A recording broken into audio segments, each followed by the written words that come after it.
Muy bien, buenas tardes. Eh, Mi nombre es Andrés González.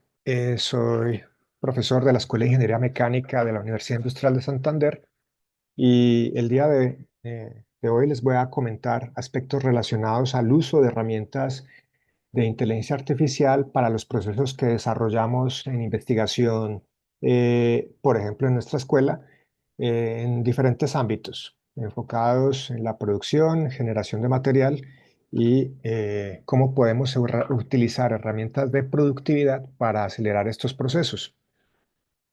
Para la introducción, pues comentarles que cuando hablamos de investigación, estando trabajando en los grupos y desarrollando proyectos en ese ámbito, pues tenemos muchos desafíos generalmente asociados, por ejemplo, a la gestión y manejo de la información, de los recursos, la cantidad de datos que se pueden tener, cosas que van desde la recolección de la información de referencia hasta el proceso de datos experimentales.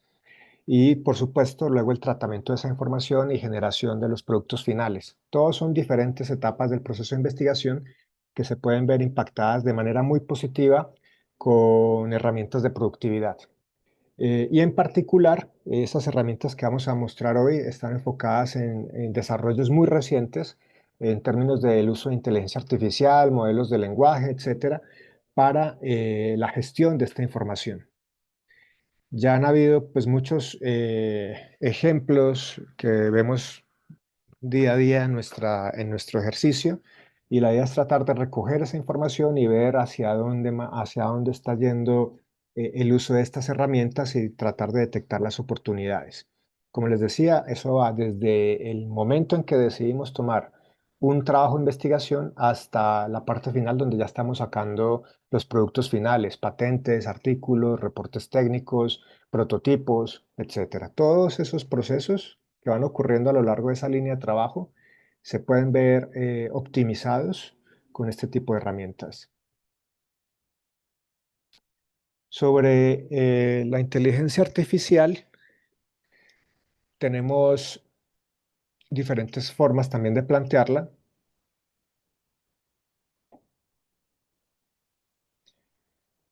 Por ejemplo, nosotros podemos pensar en el uso de herramientas para el desarrollo de los mismos procesos de investigación, haciendo referencia a, por ejemplo, desarrollar programas o códigos que traten información de un modelo que ocurra en series temporales, modelos predictivos, por ejemplo, si estamos investigando áreas de mantenimiento, modelos de optimización, si queremos hacer algoritmos genéticos, algoritmos de machine learning, redes neuronales, para parametrizar un problema y probar múltiples variaciones. También podemos pensarlo, como estaba comentando en la introducción, para lo que ocurre antes de eso, que es conocer el estado del arte de un problema, recoger la literatura relacionada y aprender mediante un diálogo con la máquina sobre un tema que posiblemente no tengamos conocimientos previos o que tenemos poca exposición. Entonces, también nos sirve, por ejemplo, para ponernos al día en un área de conocimiento que ya sea porque venimos de otra y estamos reciclando nuestra tarea, nuestra labor investigativa, pues necesitamos cambiar y queremos familiarizarnos de forma rápida, ¿vale?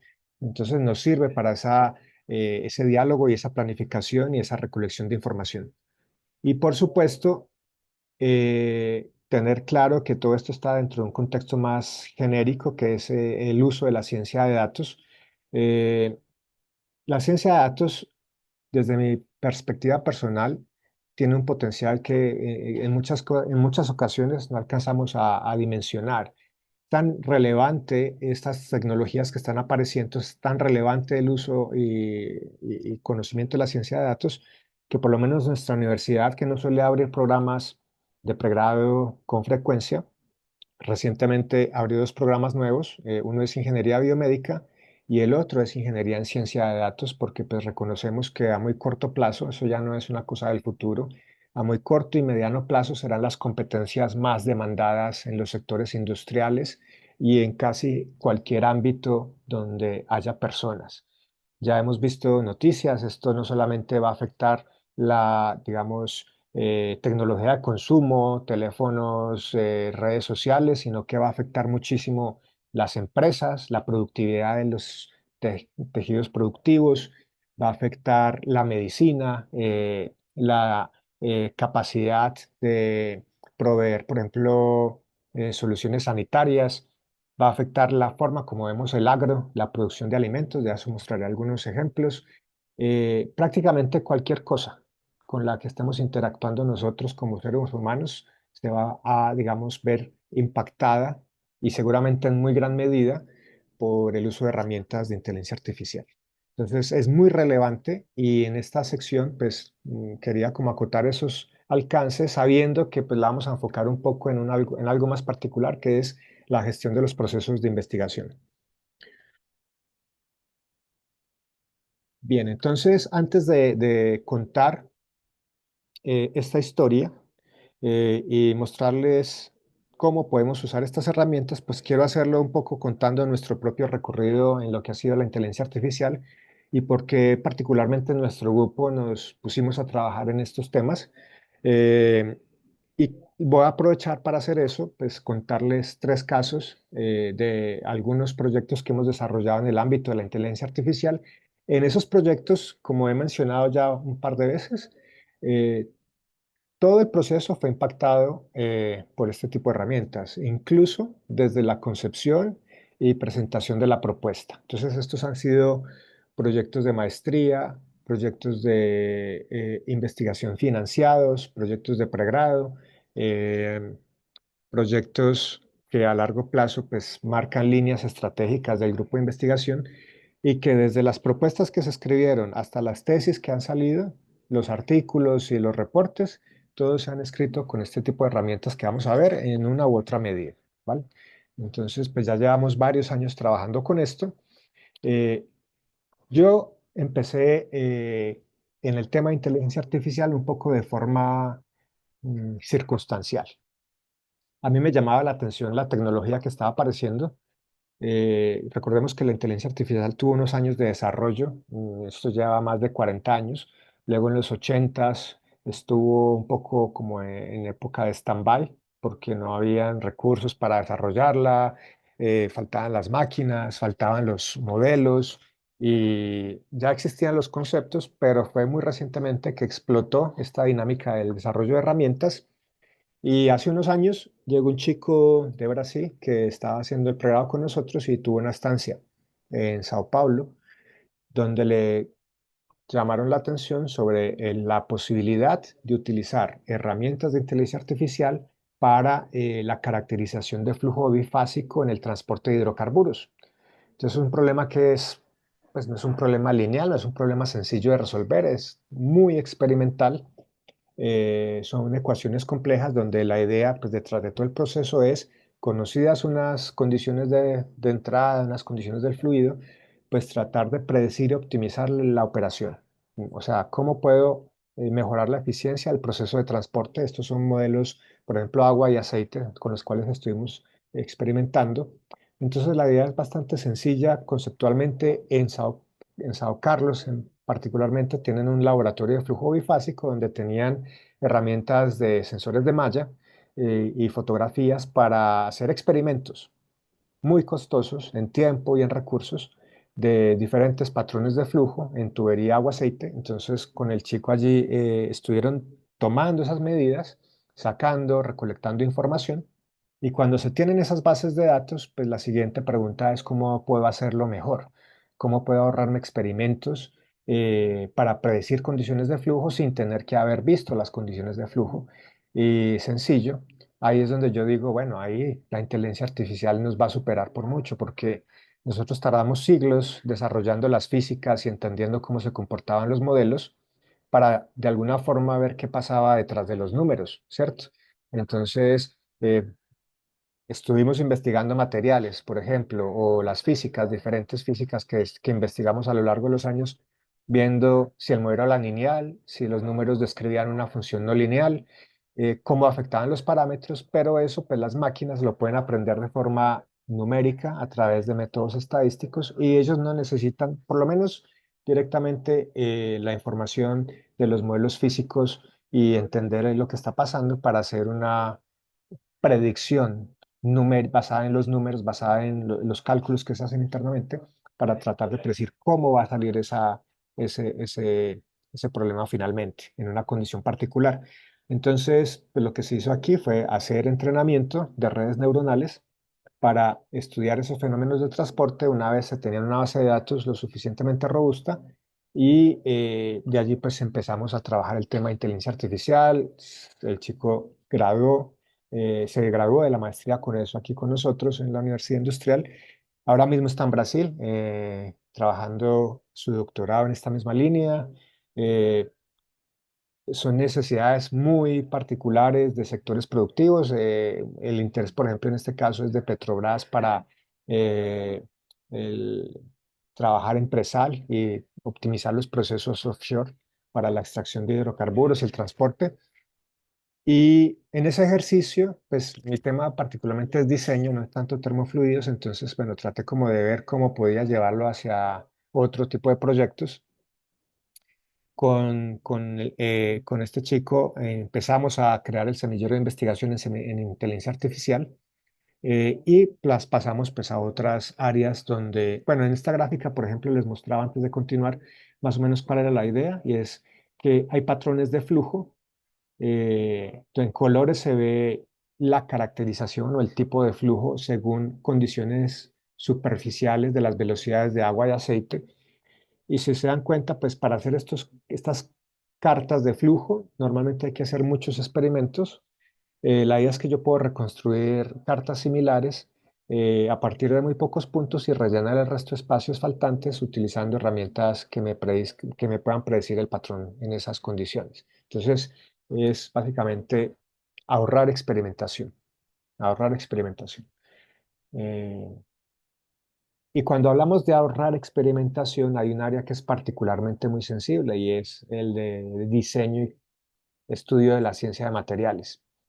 Diseñar materiales o probar cosas como recubrimientos, aleaciones, diferentes condiciones de tratamientos térmicos, etcétera, es especialmente costoso.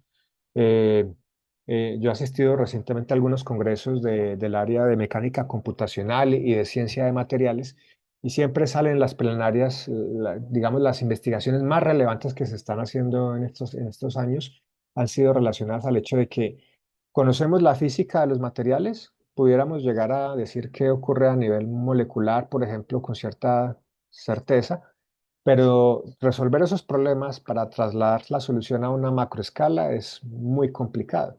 Entonces, en materiales siempre vamos a ver que se terminan haciendo experimentos. Yo quiero probar un recubrimiento, pues yo puedo diseñar una cosa muy básica, pero al final siempre voy al experimento, siempre hago el recubrimiento cambiando diferentes parámetros de proceso y eso implica que incluso en algunas ocasiones ni siquiera puedo cambiar la máquina del laboratorio porque el proceso no tiene, digamos, eh, es difícil reproducirlo. Garantizar la reproducibilidad, incluso a veces en compañías o en laboratorios de investigación, dicen, uy, la máquina ya logramos que funcione, no la toquemos porque ya está saliendo el recubrimiento que necesitamos. Entonces, ¿cómo podemos investigar más sobre esos problemas o el diseño de materiales sin necesidad de, de tener que hacer tantos experimentos numéricos y sin tener que resolver las físicas a esos niveles? Pues la solución que han puesto sobre la mesa es bastante interesante y es recoger la información que hay a la fecha y utilizar algoritmos, en este caso inteligencias artificiales, redes neuronales o la que se comporte mejor, para llenar el espacio de posibles soluciones, para llenar los huecos, conocidos unos puntos, llenar los espacios restantes utilizando este tipo de herramientas. Es parecido al hecho de, bueno, yo tengo que hacer un diseño, yo tengo que hacer algo donde pueden haber muchos parámetros variables. Yo puedo hacer algunos experimentos que en el proceso de diseño se lleva haciendo ya por muchos años. Luego hago otras iteraciones con entornos digitales como métodos de elementos finitos, CFD, ¿cierto? Hago simulaciones numéricas. Y este sería como un tercer paso, que es ir del experimento al modelo numérico del problema físico y luego llegar a una herramienta de inteligencia artificial que interpole aún más dentro de ese espacio de posibles soluciones. En la imagen muestro un proyecto que estuvimos haciendo con los chicos del semillero y que lo están haciendo también en la Escuela de Eléctrica y Electrónica. Está asociado a varias cosas y que en esas varias cosas, en diferentes ámbitos, utilizan la inteligencia artificial. Entonces, la primera cuestión es en este caso para el diseño de perovskitas, que son recubrimientos para placas solares. La perovskita es un tipo de material que tiene una estructura particular y que se han mostrado como una promesa para diseñar nuevos materiales más sostenibles, más rentables, y la idea es que sean más eficientes también en la generación de energía. Entonces son como, vamos a hacer celdas de perovskitas, ¿vale? Pero para eso, primero hay muchas variaciones de perovskitas y hay muchos parámetros de proceso que se pueden cambiar en la perovskita. Entonces, lo que planteamos es, eh, primero, utilizar herramientas de minería de texto para extraer de toda la literatura reportada la información de las perovskitas, todos los parámetros de proceso. Si ustedes han revisado, por ejemplo, las bases de datos de Web of Science, Scopus y similares, ellos están trabajando las mismas tecnologías, incluso Nobel, que es una herramienta de Clarivate, propone algo muy parecido y es minar los documentos minar todos los PDFs. WOS es una base de datos que tiene miles, millones de artículos publicados que se han hecho en muchos laboratorios diferentes.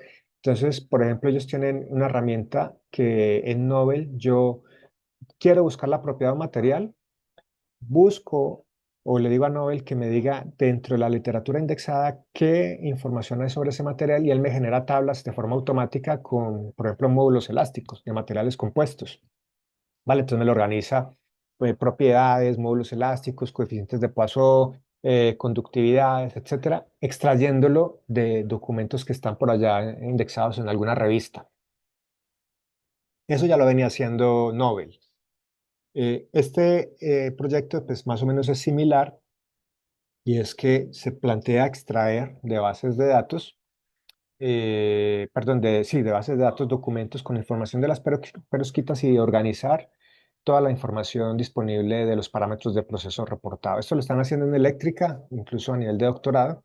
Y nosotros con el chico de pregrado hicimos el siguiente paso, que es, una vez tenemos bases de datos, contexto que se ha minado, que esto se puede aplicar a perovskitas, a recubrimientos de películas delgadas, a deposiciones de plasma, a cualquier tipo de problema que se plantea en el área de ciencia de materiales que es sujeto a muchos experimentos.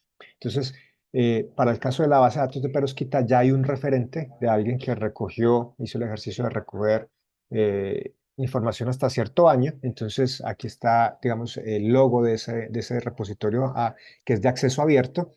Ya tenemos el producto del minado de textos. Entonces, con esta base que tiene información incompleta, porque no todos los autores hacen los mismos experimentos, no todos los autores reportan las mismas entradas y las mismas salidas, porque eso es algo que hay que tener en cuenta. Entonces, ¿cómo le enseñamos a la máquina a que trabaje y prediga información con parámetros que pueden no necesariamente ser información completa, eh, pero que igual puede ser útil? Entonces, eh, una de las ideas era utilizar diferentes paradigmas de inteligencia artificial, bosques aleatorios, redes neuronales, soporte vectorial. Bueno, se ensayaron varias alternativas, todas dirigidas a procesar esa información para caracterizar las celdas y producir, digamos, o tratar de predecir el desempeño de una configuración particular, ¿bien? O tratar de buscar nuevas configuraciones de perovskitas que pudieran servir para mejorar la eficiencia de la placa solar. Eso potencialmente es muy interesante en el área de materiales y como les dije, se está mostrando no solamente aquí en la universidad, sino en todas las universidades. Yo creo que hay gente trabajando en esa misma línea. Recientemente en un congreso que estuve, la plenaria principal planteaba incluso un paradigma más interesante y es, yo tengo información recopilada, yo tengo algunos modeladores físicos que me pueden ayudar y yo ahora tengo herramientas de modelos de lenguaje, los LLM, con los que puedo interactuar. Entonces era un laboratorio europeo donde la directora decía, lo que yo quiero ahora es hablar con la máquina y decirle verbalmente directamente qué tipo de material quiero. Entonces, quiero producir tal material con estas características, conecte con uno de los módulos, conecte con la base de datos y empiece a interactuar de una manera casi que, pues hasta hace muy pocos años que parecía de película, ¿no? Como uno veía a los ingenieros mecánicos recientemente, pues hablando con robots que construían cosas. Ese es como el siguiente paso donde vamos a llegar, y no a largo plazo, eso es a mediano, corto plazo, porque ya está ocurriendo en algunos laboratorios, ¿vale? Ese es el siguiente trabajo que hicimos, de los muchos, aquí solo muestro tres, pero hemos hecho ya varios, algunos ejercicios en esta línea. Otra de las cosas que puedo rescatar de esas presentaciones que hemos visto, de esos trabajos que se han desarrollado recientemente, es que, por ejemplo, aquí tenemos la arquitectura de una red neuronal muy básica, donde tenemos capas de entrada, capas de salida, y aquí internamente existe la interacción de las neuronas que permite, pues, obtener una respuesta final. Otra de las cosas que se está desarrollando es que, como les decía, pues si entendemos un poco cómo funciona esto, inicialmente esto es entrenado de una forma muy aleatoria, con, con información que no necesariamente tiene una regulación o eh, unas condiciones físicas. Bien, aquí qué quiero comentar. Las redes neuronales que por defecto están basadas simplemente en números, yo les comentaba que ellas ven los números y tratan de buscar los patrones que nosotros tardamos siglos en descubrir, pero ahora les podemos ayudar, porque yo puedo decirle, bueno, yo voy a resolver un problema que pues tengo mucha información, no sé resolverlo, no lo quiero resolver directamente, pero sí sé algunos patrones físicos que debe cumplir. Entonces yo ya puedo programar en la función de pérdida de estas funciones neuronales condiciones físicas o restricciones del problema físico, elasticidad, Navier-Stokes, Fourier, Maxwell. Yo puedo meter cosas de la física que se evalúen, por ejemplo, criterios energéticos, restricciones de los tipos de materiales, etcétera, para que sirvan como controladores de de la salida en la función de pérdida. Entonces, él no va a buscar tan sin rumbo, o cuando se entrene la red neuronal, digamos que va a tener más facilidades para llegar a representar un problema físico, porque le podemos a través de los mismos algoritmos introducir esas restricciones. Este es el link de una librería abierta que potencialmente tiene mucho interés para nosotros en el semillero, porque es código abierto que nos va a poder permitir entrenar las redes neuronales con ese tipo de restricciones aplicables a diferentes problemas. Hasta el momento se ha estudiado mucho para el tema de materiales, pero potencialmente se puede llevar a otros escenarios. ¿Bien? Ese fue, pues, digamos, el problema que hicimos con los de perovskitas, hablando con la gente de eléctrica, pues llegamos a esa idea. Y ya este último caso que les quiero mostrar está asociado aplicaciones del uso de la inteligencia artificial para agricultura de precisión enfocado a la mejora de cultivos, sabiendo que pues, es un área sensible para el país porque somos un país agrícola, donde pues, de alguna forma es necesario potenciar la tecnificación agroindustrial, ¿vale? Entonces, en este caso estamos hablando, por ejemplo, de cómo podemos controlar el riego, mejorar el uso de fertilizantes, disminuir el impacto ambiental de los cultivos, teniendo el mayor control en los diferentes procesos que están ocurriendo allí. Temperatura, crecimiento de la hoja, humedad, em, cantidad de radiación, ¿vale? Entonces la idea es recoger datos. En esta foto mostramos un Farbot que teníamos instalado en una finca en el Páramo, cerca a San Gil, em, la vereda del Páramo. Allí tenemos entonces básicamente un brazo en un robot cartesiano que nos permite realizar tareas de inspección, puede tomar fotografías, puede depositar fertilizante, agua, tomar temperatura, también tiene herramientas mecánicas para quitar hierbas, etcétera, pero pues digamos que fundamentalmente es una herramienta de recolección de información. Ese lo estamos haciendo en esa foto en un cultivo de plántulas de café, donde la idea es aprender a controlar ese proceso. Eh, Y este fue un proyecto que tuvimos financiado internamente en la universidad. Aquí tuvimos estudiantes de maestría y de pregrado y le estamos dando continuidad para otros cultivos que son sensibles en la región. Tenemos ya pensado para caña de azúcar, para eh, papaya, ese lo estamos ejecutando ahora mismo. Y bueno, como dijimos, y de hecho una de las agendas del departamento es desarrollar herramientas que permitan la gestión del riego en los cultivos. Y esto pues puede ayudar a conseguir más información en ese tema. En este proyecto pues es otro paradigma de inteligencia artificial. No estamos hablando ni de tratamiento de datos, por ejemplo, necesariamente ¿cómo se llama?, de datos numéricos como variables en series temporales o de modelos de lenguaje, sino que hablamos en particular de que se hizo mucho procesamiento de imagen, que es otra de las características muy útiles de la herramienta, de las herramientas de inteligencia, ¿no? Entonces aquí detectamos con las cámaras, son fotografías de las plantas, y entonces el ejercicio de empezar a segmentar las imágenes. Hicimos varias pruebas con diferentes librerías, Plan CB, hay unas más eficientes. Bueno, ahí se hicieron varias pruebas de diferentes tecnologías para lograr eh, obtener la segmentación más precisa y hacer el seguimiento del crecimiento de la planta, tanto en ese plano como en el plano de altura. Bien, y todo asociarlo con las variables que estábamos midiendo en el robo adicionales.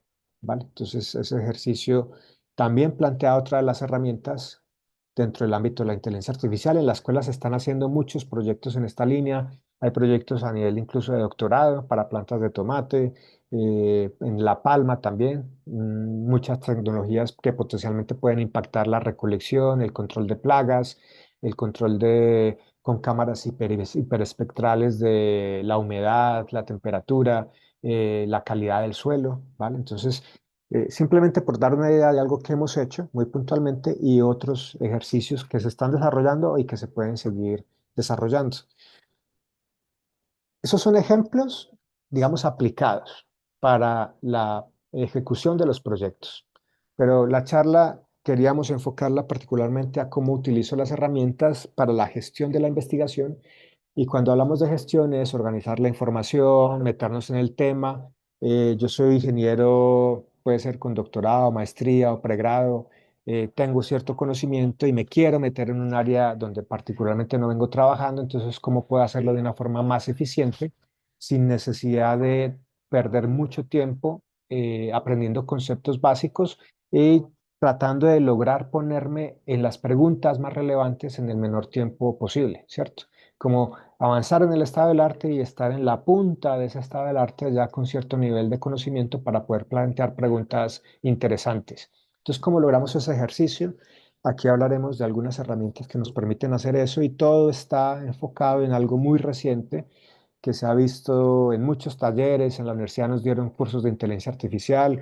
Hemos traído invitados de otras universidades para que nos hablen del mismo tema y lo vemos muchísimo digamos, en lo que se ve diario, en las noticias, en revistas, y está asociado a la ingeniería de prompts, ¿vale? ¿Cómo vamos a interactuar con la máquina? Esa es una habilidad que particularmente se define como una de las más relevantes para los próximos años.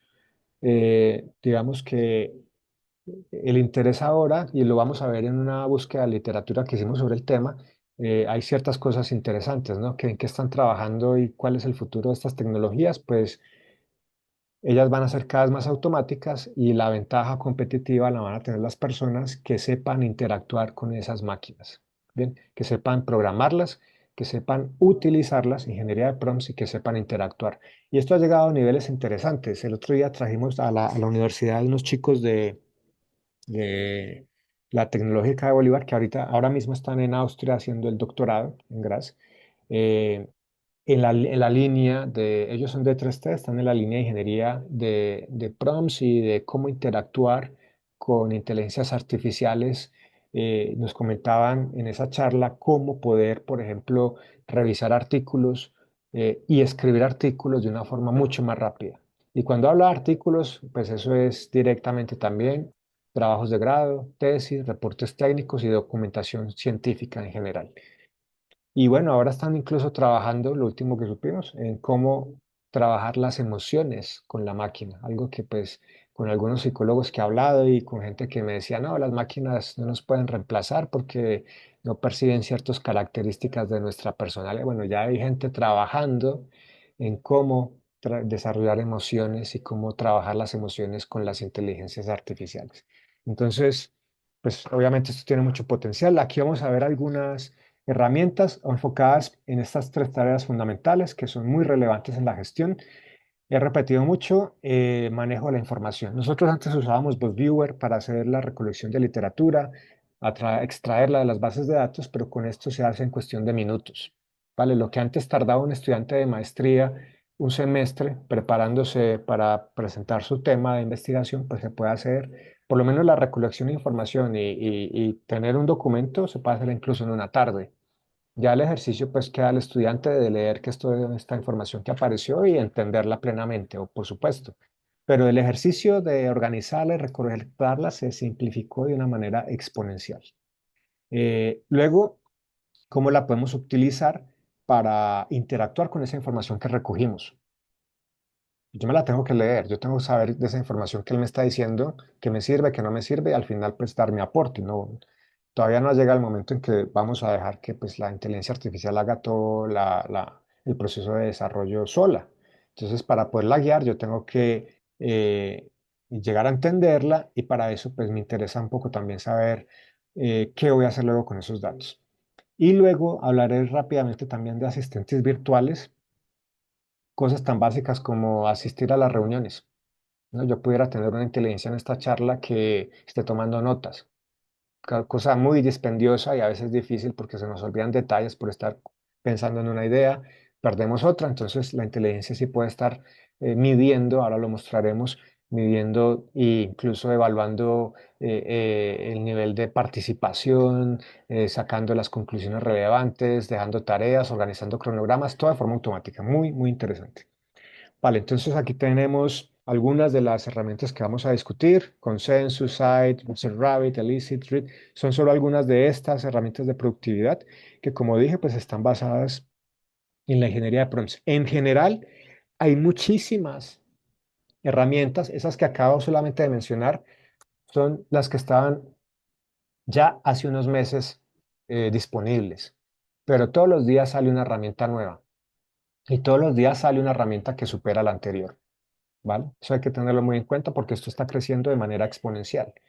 El otro día, en una de las charlas, el año pasado, estamos en 2025, en 2024 hubo varios premios Nobel que se ganaron investigadores de inteligencia artificial y en áreas distintas.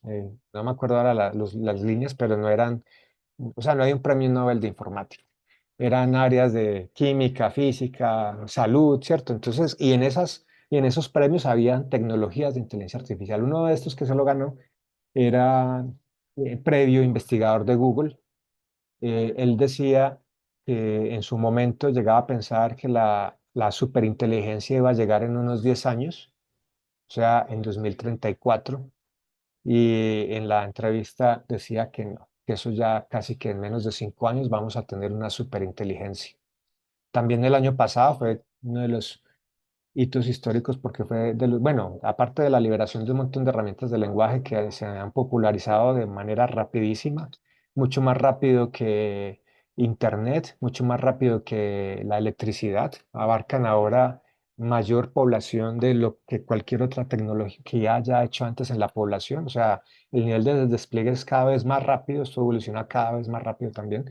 Eh, ¿Qué decía el señor? Que pues en menos de 5 años vamos a tener una superinteligencia y ya estamos viendo los avances en computación cuántica y en los modelos de lenguaje. Recientemente hubo una batalla entre países incluso por la dominancia de la tecnología, luego comentaremos algo sobre eso y vimos que inmediatamente una semana después ya empezaron o se movieron de los modelos de lenguaje a las máquinas de razonamiento lógico para decirle, hey, nosotros estamos aquí y esto va más rápido de lo que la mayoría de la población conoce. Entonces, pues con esto qué quiero decir, que esas que mostré pues eran en este momento, pero hay páginas que van indexando las nuevas herramientas todo el tiempo. Esta en particular, de muchas que habrá, pues las tiene organizadas en diferentes categorías y aquí estoy mostrando la captura en su momento de las mejores para ciencia e investigación. Entonces aquí aparecen incluso herramientas de matemática. Esta es la de matemática que es Wolfram Alpha. Eh, Consensus es la que mostré, SciTal también y Perplexity es otra muy interesante que me permite interactuar también con información. El otro día estaba viendo al CEO de Perplexity cuando pasó lo de DeepSeek con los chinos, comentando que, por ejemplo, ellos están desarrollando la herramienta a un nivel donde garantiza ya más de un 97-98% de certeza en la información que predice o que produce, más bien, el algoritmo. ¿A qué hago referencia? Que cuando esto empezó a salir y la gente hablaba con ChatGPT, y todavía me lo preguntan, ¿no? Mis compañeros y colegas, la información que nos respondía podía estar equivocada. Muchas veces daba información falsa. Muchas veces, si tú no eras un experto, no lo detectabas, pero si estabas en el tema, te dabas cuenta que no tenía sentido. También ocurría que daba citas en el ejercicio que vamos a ver que él me puede dar referencias a artículos, daba citas falsas, se inventaba las citas, cogía unos autores de un artículo, un título de otro, otra pedazo de una revista random que le sonaba, se inventaba el año, las páginas y ponía una cita en formato APA, Vancouver, falso. Pero ahora no, ahora ponen las citas con incluso el DOI, que es como la cédula del artículo, y el link para que uno vaya y lo descargue directamente y verifique que sí es así. Entonces, Perplexity es una herramienta que se ha caracterizado por eso. Tú puedes interactuar con un modelo de lenguaje que responde directamente a preguntas puntuales con información, con un nivel de veracidad o incluso de utilidad muy alto, ¿no? Porque puede que sea verdad, pero no necesariamente lo que tú quieres de respuesta, ¿no? Este sí responde la pregunta cada vez con un nivel más alto de, bueno, de efectividad, veracidad, etcétera. Y comentaba, de hecho, el CEO de Perplexity lo mismo, que eso fue precisamente la semana del tema con DeepSeek, que OpenAI ya no estaba interesado en los modelos de lenguaje. Fue justo una semana después que OpenAI liberó los modelos, los primeros, para que la gente empezara a probar, de razonamiento lógico, que van a ser fundamentales en áreas como la matemática, la física, la ingeniería, porque ya cambia el paradigma de el LLM, que es como, pues yo lo planteé al principio como un lorito, ¿no? Como un entrenado que te repetía cosas que él había escuchado en otros sitios, pero que no terminaba de conectar. Eso es un entrenamiento con información que pues, se entrenó con un montón de texto, casi que todo el texto que está disponible en Internet, y él repite. Y a veces repetía muy bien y te convencía y a veces se pifiaba y sacaba cosas que no tenían sentido, pero ahora ya no repite, ahora ya empieza a razonar. Y esa es la superinteligencia que comentaba, de hecho, el año pasado, el Nobel en estos temas, que decía, no, es que las máquinas que van a razonar ya están a la vuelta de la esquina, ¿vale? Y bueno, ya estamos viendo que no era tan perdida esa idea. Ya tenemos algoritmos que van en esa línea y tenemos máquinas con el mismo número de neuronas que un cerebro humano. Entonces casi que podemos pensar que tenemos un bebé que va a empezar a entrenarse, ¿vale? Entonces el paradigma es bastante interesante. Eh, Sobre las herramientas que mostramos, esta por ejemplo esta es Consensus. Tenemos diferentes formas de utilizarlas. Las podemos utilizar en este caso como está en el prompt. Este es un prompt sencillo que hicimos de prueba para encontrar RLL, que es revisión de la literatura relacionada. Yo puedo también interactuar en español. Yo normalmente lo hago más en inglés porque hay más información disponible también, de hecho. Pero se puede escoger el idioma o si no se puede traducir después lo que uno encuentre.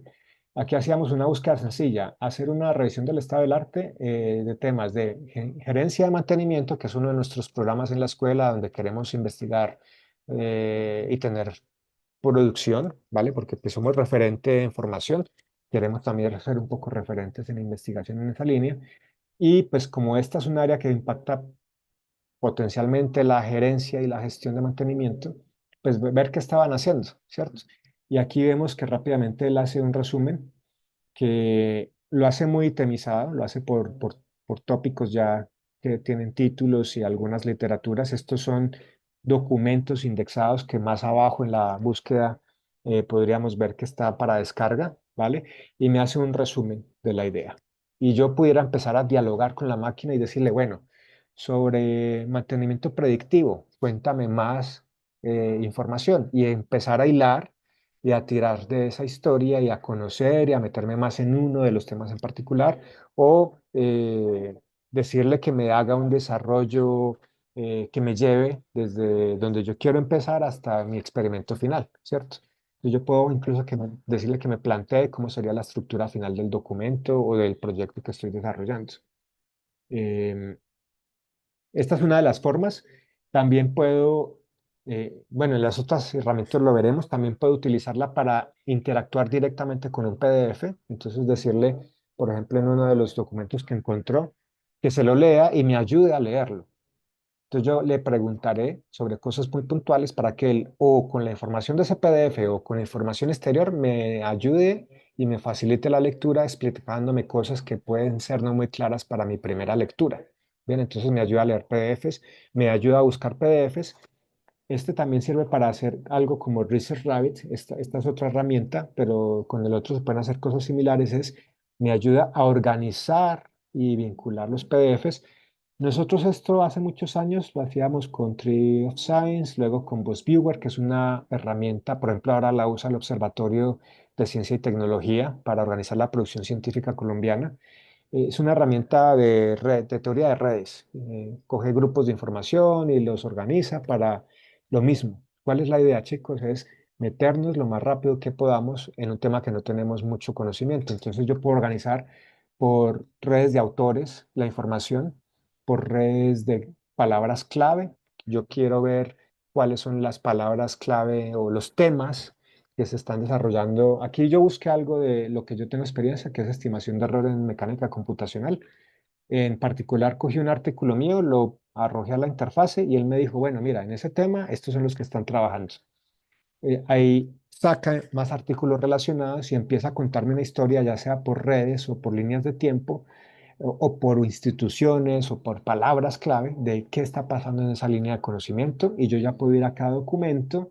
Aquí estarán los links de descarga, están, eh, digamos que formas de interactuar con esa información para lo que ya comentamos, irme metiendo cada vez más rápido. Este es otro ejercicio que también se puede hacer con Scilab, con Consensus, este es el Licit, otra herramienta muy similar. Algunas son gratis, otras son de pago, otras son mixtas. Combinando varias, pues se pueden hacer finalmente las cosas que estoy mostrando. Este ejercicio, lo mismo. Estábamos trabajando en un proyecto eh, con aplicaciones biomédicas y nos interesan los recubrimientos de aceros inoxidables. Los queremos recubrir con, bueno, recubrimientos para implantes nos interesaban? Pues hidroxiapatitas, iones de plata. eh, También estábamos viendo recubrimientos de nitruro de titanio para mejorar las propiedades anticorrosión, desgaste, biocompatibilidad, ¿cierto? Entonces, ¿cómo me meto yo en un tema donde pues, posiblemente no tengo mucho conocimiento? Normalmente un estudiante, yo pienso mucho en los de posgrado, que son los que se meten de lleno a buscar la información, pero también es aplicable para el de pregrado, que va a escribir su proyecto de grado, incluso para un profesor que se quiere cambiar de tema. Siempre uno de los ejercicios que uno hace en las clases de seminario ya cuando está haciendo horas individual, es empezar a buscar documentos y organizarlos, tablas de información, marcos referenciales se llama esto, donde yo organizo por filas un documento y empiezo a leer. Entonces digo, el resumen es este, de este documento me gustaron estas ideas principales, yo identifiqué ciertos objetivos, ciertos resultados. Aquí tenemos un montón de columnas que puedo agregar, limitaciones del estudio, trabajos futuros, conclusiones más relevantes, etcétera. Yo puedo tener muchísimas columnas y organizar la información. Puedo tener los métodos que utilizaron. Muchas veces, por ejemplo, en el de minería de datos de perosquitas, me interesaban los métodos. Cómo construyeron las perosquitas, temperaturas, espesores, materiales, ¿cierto? Entonces, ¿cómo organizo toda esa información en 10.000 artículos, 100 artículos? Ya leerme 50 artículos es un problema para una persona. Entonces, cuando tengo mucha información, yo los puedo filtrar en términos de métricas de calidad, de impacto, de relevancia, de las universidades que más me interesen. Puedo filtrarlos por los métodos que estén utilizando e incluso pues la columna finalmente que decía, ¿no? Si yo quiero pensar en un proceso de investigación, algo que era muy interesante es que muchas veces yo necesito saber cuáles son las limitaciones o trabajos futuros de la producción actual si quiero innovar, porque lo que ya está hecho, pues difícilmente lo voy a cambiar. A mí me interesa es ver qué no han podido hacer o qué es lo que quieren hacer después, y esto me permite de una forma rápida hacerme una idea de qué está pasando ahí, porque me muestra directamente limitaciones y trabajos futuros de trabajos muy similares. Vale, entonces ahí ya he hecho una lectura rápida que, como decía, para un estudiante de posgrado, pues esto era trabajo de un semestre. ¿Bien? Entonces imagínense el potencial de esto si se hace en minutos. Bien, esto se hace con varias herramientas, como por ejemplo también SciSpace. Ahí mostré tres muy parecidas: SciSpace, Elicit y Consensus hacen cosas similares. Aquí tenemos el mapa de interacciones, lo que hacíamos también con Consensus, chatear con un PDF que me ayuda a leer un artículo. Nosotros lo hemos utilizado incluso para procesos curriculares o procesos administrativos. El otro día en la universidad nos dieron una charla de cómo, bueno, no era para profesores, era para toda la universidad, secretarias, administrativos, TIEFs, decanos, etcétera, cómo podemos utilizar estas herramientas, incluso conectadas a la suite de Microsoft Office, para interactuar con todos los presupuestos, formatos de Excel, formatos de Word, correo, ¿vale? El presentador en esa ocasión nos decía que incluso puedo programar para que responda a los correos en función de priorizaciones y cosas que pueden ser automáticas, pues que las tramite directamente. Esas son herramientas que asisten realmente a la productividad. Eh, Podemos utilizarla para hablar con el PDF, preguntar cosas, para escribir. Uy, genial. Eh, es un lorito. Hablamos que los modelos de lenguaje es como una máquina que repite cosas, pero es que repite cosas muy bien. Muy bien, o sea, él sabe escribir muy bien. Puede que la física se enrede, puede que algo teórico no lo tenga muy claro, pero escribir las ideas de forma hilada, entendible, muy legible, sin errores de ortografía y gramática, convincente, porque tú le puedes decir que cambie el tono. Entonces, si estoy escribiendo una propuesta para conseguirme un contrato o una financiación, o si quiero convencer al evaluador, o si es una carta formal para solicitar algún servicio. Él siempre puede ajustar el tono para que el documento tenga más engagement o más, digamos, bueno, cambiar el tono de la escritura en diferentes contextos. Revisión de la literatura, que ya habíamos visto, mapas conceptuales, extracción de data, puedo utilizarlo para parafrasear textos. Bueno, en general, muchas de las capacidades que necesitamos para trabajar en investigación, desde meterme en el tema hasta generar los productos, como hemos dicho desde el principio. Aquí estoy mostrando lo mismo con esta herramienta, muy similar. Aquí tenemos, por ejemplo, le pusimos un prompt, lo mismo en mantenimiento, me dice cuáles son las ideas principales, 5 artículos principales y luego un marco referencial. Y todas las columnas aquí, pues por cuestión de espacio, no me caben en la pantalla, y vemos que se pueden agregar más contenidos, puedo filtrarlas, etcétera, pero más o menos es el mismo ejemplo, cómo puedo organizar la información de forma rápida. Bien, hasta ese momento estamos hablando de herramientas dirigidas como a la recolección de información. Una que me parece muy interesante, y como dije yo, hay que ir a las librerías estas de herramientas que salen todos los días porque todo el tiempo está saliendo algo nuevo. Esta la venimos utilizando con las reuniones de proyectos de grado, proyectos con empresa, incluso en algunos sitios la usan para reuniones de grupos de trabajo grandes como claustros. La idea es sencilla. Cuando la reunión es virtual, yo puedo conectar esta máquina a la reunión, y es como otro asistente que empieza a tomar notas. Pero revisen el esquema de lo que produce finalmente. Primero tiene una transcripción. Él guarda todo. Aquí por este lado hay una opción para ver toda la transcripción de la reunión. Él detecta qué personas están hablando, porque cuando uno activa el micrófono, etcétera, se activa, él detecta quién lo dijo y organiza a los participantes, organiza métricas del nivel de participación de los asistentes, hace un resumen y también hace clasificación de la información. Entonces puede organizarla por capítulos. Ahora estamos hablando de inteligencia artificial. Si luego pasamos a hablar de otro tema, cambia el capítulo, pone tareas. Entonces, en el momento que yo diga, Juan, tienes pendiente para la próxima reunión buscar tal información, pues él activa esas tareas y las organiza e incluso las puede enviar a los calendarios de las personas correspondientes. Entonces, pone la tarea a Juan que tiene pendiente para tal fecha conseguir tal detalle. Muy útil en términos de productividad, porque esto hacerlo a mano, los que han participado en grupos de trabajo, pues es dispendioso hacer el rol de secretario y de tomar los datos es complicado porque a veces uno quiere más participar que tomar datos, entonces terminan perdiéndose cosas o se hace difícil la toma de esa información. Esto lo facilita bastante. Esa es otra parte de la productividad, ¿no? Hablando de la gestión. Obviamente también herramientas similares para la gestión de proyectos. Como yo dije antes, esto se puede, o sea, Microsoft está haciendo publicidad de Copilot y sus herramientas para interactuar con toda la suite de Office, desde los calendarios hasta las aplicaciones como Project, Office, Excel, donde se gestionan presupuestos, donde se gestionan las tareas, donde se envían los correos para las actividades. Yo puedo hacer que todo eso se empiece a conectar. Entonces, Copilot y otras herramientas similares, digamos que están dirigidas a aumentar esa parte de productividad, no solamente asistencia como secretario a una reunión. Otro tema donde, bueno, este digamos que es otra parte del proceso de investigación. Una cosa que se suele buscar al final de un proyecto es la generación de productos que pueden ser artículos, congresos y también idealmente patentes o prototipos.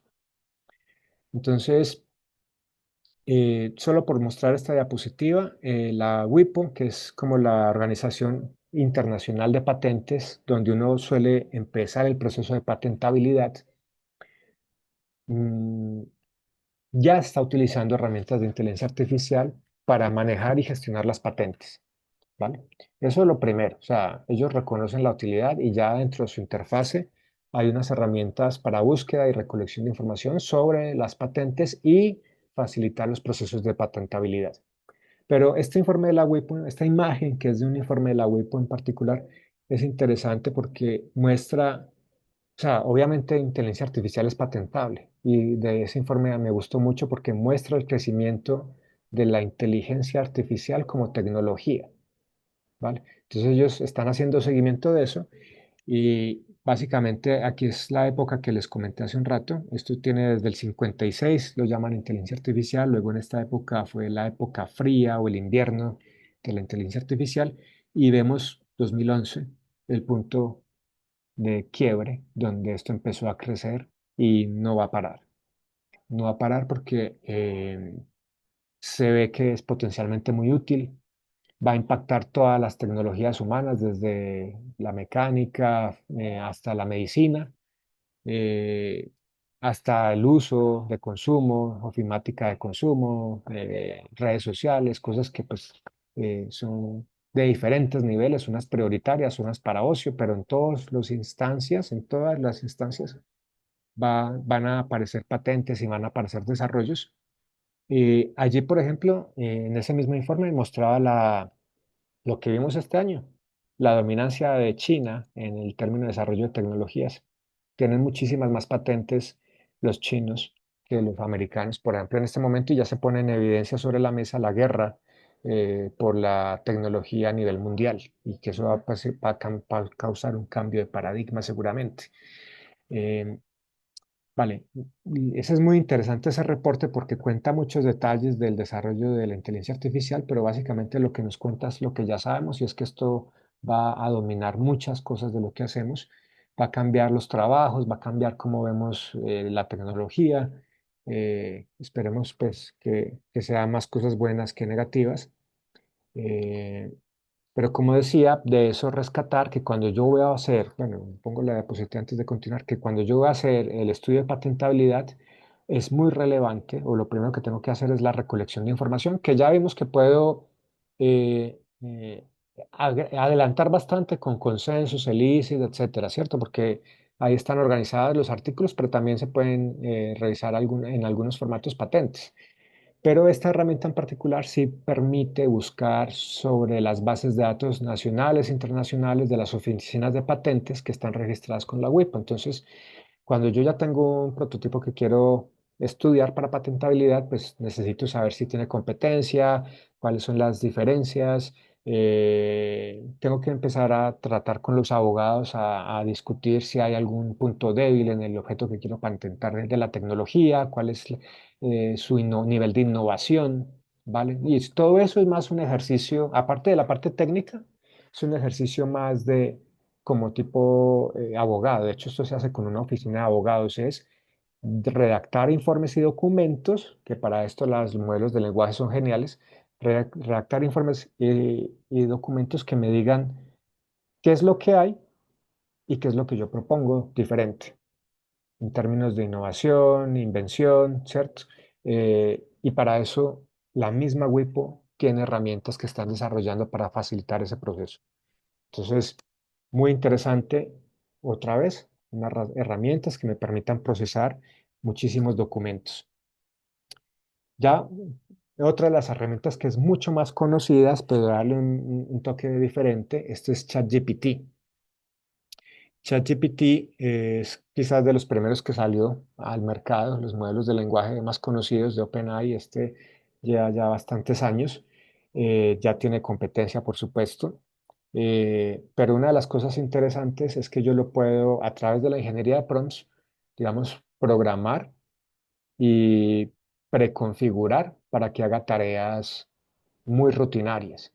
Entonces, este, por ejemplo, es un agente que nosotros hemos hecho en el grupo, que es una cosa sencilla para gente programar, ¿no? Es una programación muy, así como el modelo de lenguaje, muy verbal, muy interactiva, donde, por ejemplo, yo le puedo decir que actúe como un investigador en ingeniería mecánica y me ayuda a revisar, por ejemplo, en mi caso, los trabajos de grado, los artículos de los estudiantes, que me ayuda a revisar las revisiones que me envían de revistas indexadas para yo actuar como par evaluador, proyectos de investigación para financiar, ya sea que los voy a enviar y quiero que estén muy bien, o propuestas que me envían para calificar. Entonces, en cualquiera de esos roles yo puedo programar un agente que me ayude a desarrollar la tarea.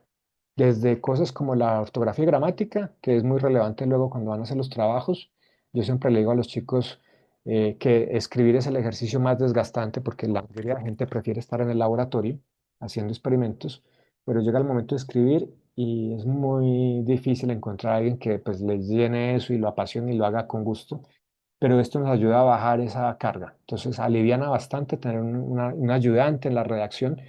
Hemos hecho muchas veces el ejercicio con estudiantes que tienen una idea, entonces les pido un borrador.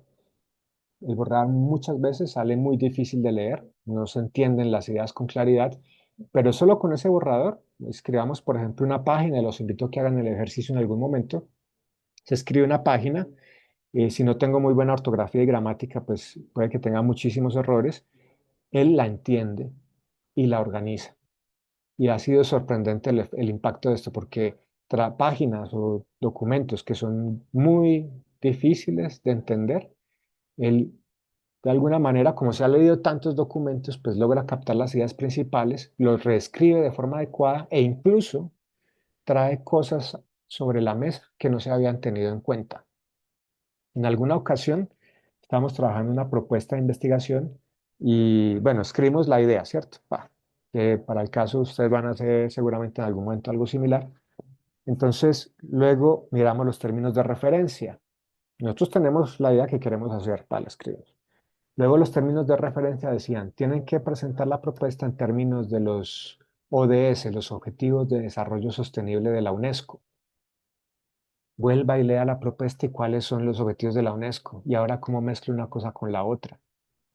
Nosotros pensamos en algunos, así que venían rápido a la mente y habíamos puesto alguna cosa en el documento. Pero luego cuando le dijimos a la gente, venga, revísenos esto con los objetivos de la UNESCO y le pasamos, él voy a buscar en internet, pero también le pasamos un resumen rápido de los objetivos. Él empezó a conectar y arregló los que le habíamos puesto y luego nos dijo, venga, pero es que usted se le olvidó este y este que también los puede meter en diferentes secciones. Entonces, completa incluso la información que le podemos brindar de primera mano.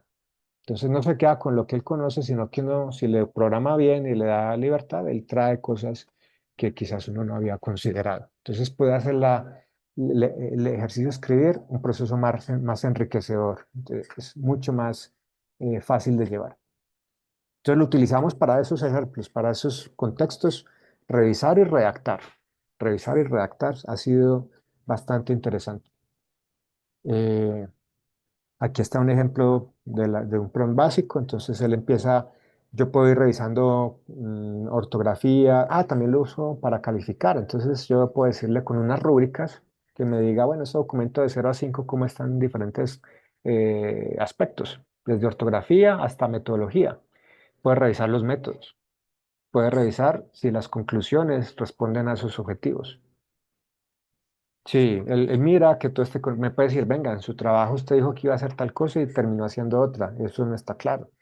Cuando invitamos a los chicos que están haciendo el doctorado en Austria en estos temas, ellos lo habían programado con Python incluso para que hiciera más cosas y nos contaban que, por ejemplo, en ChatGPT yo puedo tener conversaciones normales, pero también tengo la opción de hacer proyectos y bueno, muchas cosas más. Y ellos nos decían que lo habían, por ejemplo, alimentado con artículos. Un artículo muy bien escrito, que les había gustado, un artículo que se había ganado un premio y artículos muy, digamos, fuertes en la temática que estaban tratando de desarrollar. Y luego le dicen, venga, estos son los artículos que más me gustan.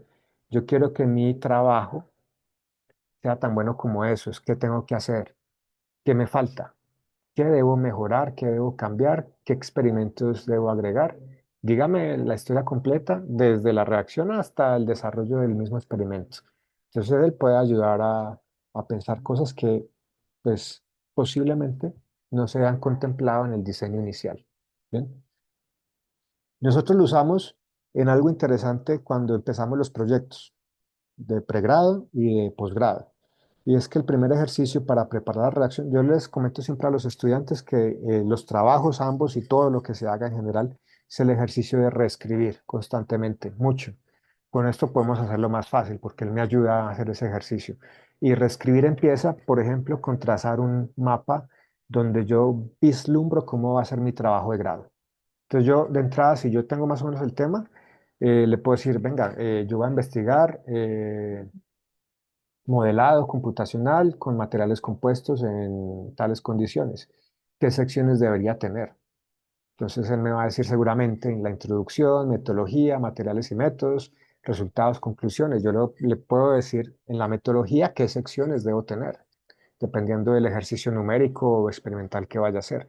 Y él me puede empezar a indicar qué experimentos o qué resultados debo ir midiendo y entonces hacer el ejercicio de tener, por ejemplo, la tabla de contenido o como una especie de espina de pescado, donde yo tengo más o menos los hitos marcados y luego ir llenando eh, hueco por hueco.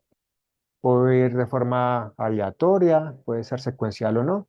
Empiezo a llenar cada una de las tareas que él me plantea de una forma muy rápida, muy rápida. El documento lo construye rapidísimo, ya casi que queda pendiente es la redacción de los resultados, que es con lo que uno ya va a trabajar, porque desde la introducción, ¿cierto? La introducción, que es recolección de información, él ya vimos que puede hacer estados del arte de la extensión que le digamos, desde un resumen de una página hasta seguirlo alimentando y decirle que me haga un libro si quiere. Eso sale rápido y me ayuda a entender el estado del arte. Cuando ya tengo eso, escojo los métodos que voy a utilizar y luego le puedo decir que me ayude a escribir la metodología. También incluso hace las ecuaciones. Tiene formatos de látex, saca ecuaciones para ya en estilo tipográfico para Word, etcétera. Entonces me ayuda a escribir la parte de metodología a partir de ese estado del arte que recogió antes. Mira, en tal artículo, tales métodos. ¿Cómo es el método? Una vez me pasó. Cuento la experiencia. Yo estaba escribiendo un artículo con un estudiante de Cali. Yo no soy experimentalista y normalmente busco apoyo en esa parte. Y el revisor nos pidió cambiar el ANOVA, ¿vale? Entonces, Mi compañero con el que estaba escribiendo pues estaba ocupado y dije, voy a probar esto, a ver cómo funciona para analizar la parte de la nova que el revisor nos decía que había que cambiar. Y efectivamente le pasé el documento que habíamos enviado, los comentarios del revisor, le dije que me revisara la nova y él puede hacer, en cierta forma, pues, las herramientas estas pueden hacer ciertos cálculos, algunas veces bien, algunas veces mal, eso lo han ido mejorando mucho, dependiendo si es gratuita, si es de pago, pero me encontró errores en la formulación de la nova. Luego revisé con una plantilla por fuera, actualicé los valores, efectivamente la nova nos había quedado mal calculado. No tenía yo no hago ANOVAs y tenía que ponerme a aprender a hacer ANOVA y revisarlo. Entonces, ¿qué pasa? Que rápidamente me ayudó a revisar que había un error y me ayudó luego a entender qué eran los efectos, las interacciones, cómo podía expresar la idea y a corregir el documento que habíamos escrito inicialmente. Entonces, finalmente lo me hice rápido, sin requerir la ayuda de mi compañero. Y cuando ya lo tuve listo, pues sí, efectivamente había quedado mucho mejor y bueno, el documento se pudo publicar finalmente. Entonces, sirve también incluso en ese contexto. Una de las cosas de la inteligencia artificial, esto lo hablan mucho en el informe de la WAMPI y que hemos visto en noticias también recientemente. Yo no sé ustedes cómo siguen las noticias, pero esto es brutal, ¿no? Las bolsas, por ejemplo, con Nvidia creciendo hasta hace muy poco, rompiendo récords históricos, los países, los continentes comprando tecnología y garantizando recursos para poderse desarrollar en inteligencia artificial. Hoy estamos viendo esta semana Europa compitiendo con Estados Unidos, tratando de sacar recursos de cualquier lado. Hay una diferencia entre países, cómo va a ser la inteligencia artificial de los del norte comparado con la nuestra en el sur. En países en desarrollo, por ejemplo, la WAMPI ya dice que la inteligencia artificial va a estar en desventaja, por supuesto. Vamos a ser usuarios, sobre todo en sectores agrícolas, por eso proyectos como el que estábamos mirando antes. Eh, Va a haber desbalances, esto seguramente va a ser un problema porque va a aumentar la brecha entre ricos y pobres, las diferencias sociales, entre el que tiene acceso a la tecnología y no. Y yo les digo una cosa, ya se nota la diferencia entre el investigador que está usando la tecnología y el que lo está haciendo todavía sin esto. Yo creo que no hace falta hacer cuentas mentales, eso ni siquiera, sí, sí, sí, la diferencia es muy alta en productividad, entonces obviamente esto bueno, hay que apropiarse de esto. Todo el mundo lo sabe, incluso la universidad nos ha formado en estas tecnologías. Hace poco hicimos varios en la universidad cursos de inteligencia artificial para la pedagogía, pero hay que seguir insistiendo también en las otras aplicaciones, en investigación, en ciencia de datos, para los experimentos, para la redacción, para la productividad y ofimática. Y uno de los retos es la ética. Las editoriales ya lo cuestionan. Una de las primeras preguntas que me hacen, porque yo trabajo también en temas editoriales, es si esto es producto que yo puedo publicar o no, si quién es el autor. Cuando salió ChatGPT alcanzó a ser autor como de coautor, como de 4 artículos. Si ustedes lo buscan, el chat es coautor, como de 4 publicaciones. Ya las editoriales dijeron que no son coautores, que son herramientas, así como el computador o la calculadora, que tenemos que agradecerlos, pero que pues no son potenciales coautores, que la propiedad intelectual y la responsabilidad sigue siendo del humano. También nos dicen que a futuro habrá muchas cuestiones éticas a tener en cuenta en términos de la falsedad de datos, tratamiento de la información, propiedad intelectual de esos datos, etcétera. Pero bueno, digamos que al final eso hay que comentarlo, tenerlo sobre la mesa, pero digamos que en términos éticos sí hay muchas consideraciones que, por ejemplo, en la WOMPI y en muchos otros contextos nos cuentan sobre qué está pasando a largo plazo. En Europa ya regularon muchas cuestiones del uso de estas tecnologías, pero lo que importa, como dijo otra persona muy relevante, es que las usemos porque es muy importante que sigamos creciendo rápidamente. Esta imagen es ya estamos terminando, es, bueno, hagamos el ejercicio de buscar este es VosViewer, es un mapa de qué está pasando en inteligencia artificial y cómo va esto a impactar el futuro. Entonces aquí hicimos unas búsquedas muy sencillas, inteligencia artificial en las bases de datos y vemos qué está pasando con eso. Este es uno de los que saca VosViewer y es un mapa de como inmediatez. Básicamente aquí en colores, aquí no se alcanza a ver, pero en amarillo es lo más reciente y en negro, en azul, morado oscuro, es como lo más antiguo en términos de inteligencia artificial. Antiguo es que esto es 2023, ¿no? O sea que tampoco están, pero digamos que está indexado en términos de tiempo. Y aquí vemos en amarillo dónde está lo que estamos desarrollando hoy en día, ¿cierto? Entonces, por ejemplo, miren de dónde venimos, redes neuronales, deep learning, estos son los métodos matemáticos, ¿vale? Pero lo más nuevo son los modelos de lenguaje, para yo hablar directamente los LLM, para hablar ChatGPT, OpenAI, Copilot, para hablar ya sea escribiendo o verbalmente con las máquinas.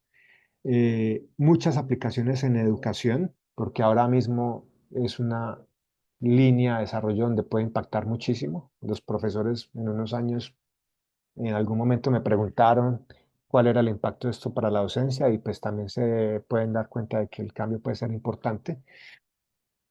Y otro que estaba por acá era, bueno, ya no lo veo, que lo vimos, era el de la ingeniería de prompts, que es donde se está investigando, que aquí en algún sitio debe aparecer. Bueno, los GPTs, que son los agentes estos para mejorar los LLM, los GPT. En medicina hay muchas aplicaciones, en ciencias y tecnología. No lo alcanzo a ver en la pantalla, pero si lo buscan, allí por algún sitio aparece también la ingeniería de prompts. Entonces, al final pasamos, o lo que quiero comentar es, pasamos de aplicaciones en ingeniería, en desarrollar los métodos, estos bien grandes de aquí, ¿no? Desarrollar la tecnología de cómputo para que se puedan utilizar. Aplicaciones incipientes, por ejemplo, en ciencia de materiales, por aquí hay algo de propiedades mecánicas, transferencia de calor, mecánica de fluidos que son aplicaciones numéricas. Entonces allí hacían muchas redes neuronales, por ejemplo, o técnicas de no quiero hacer tanto experimento, lo que comentamos al principio. Pero eso ya es viejo. Ahora el reto realmente está aquí, que si se dan cuenta es más interacción directa con la persona. Desde cómo formo la persona hasta cómo interactúo con la persona y la máquina. Entonces, está cambiando rápido.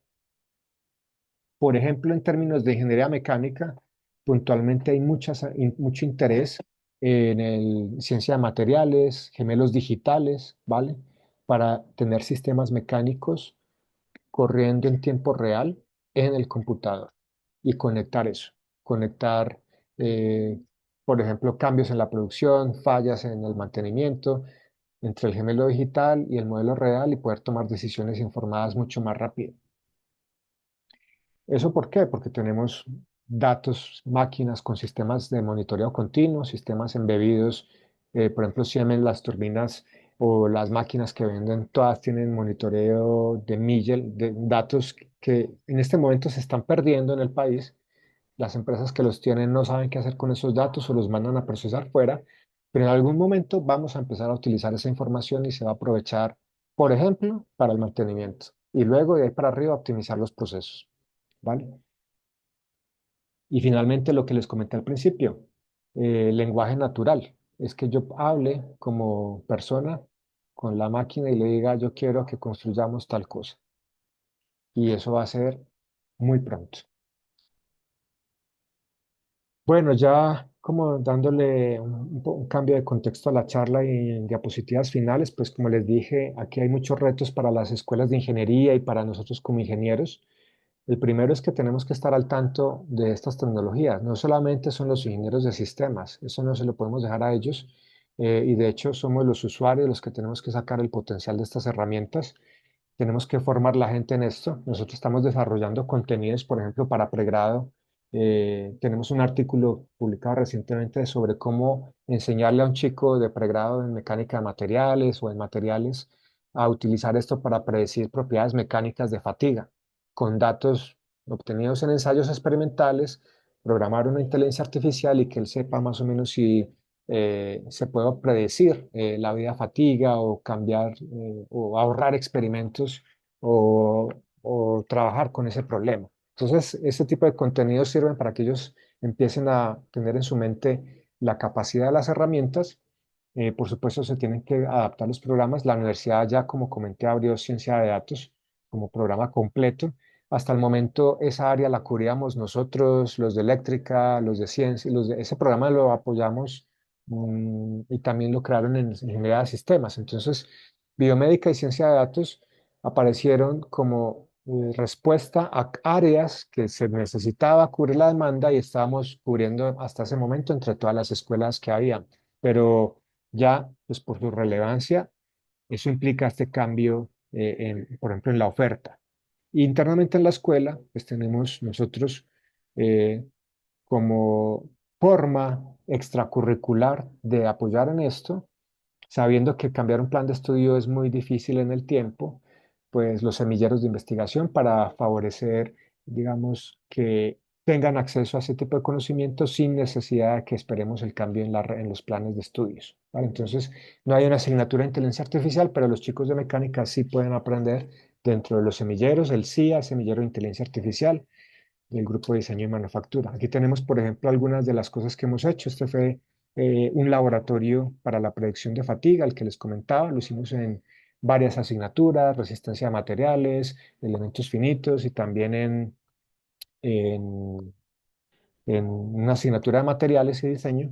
Y allí se recogió información, se hizo la demostración, es un código con Python en Google Colab para que también conozcan esas herramientas de programación.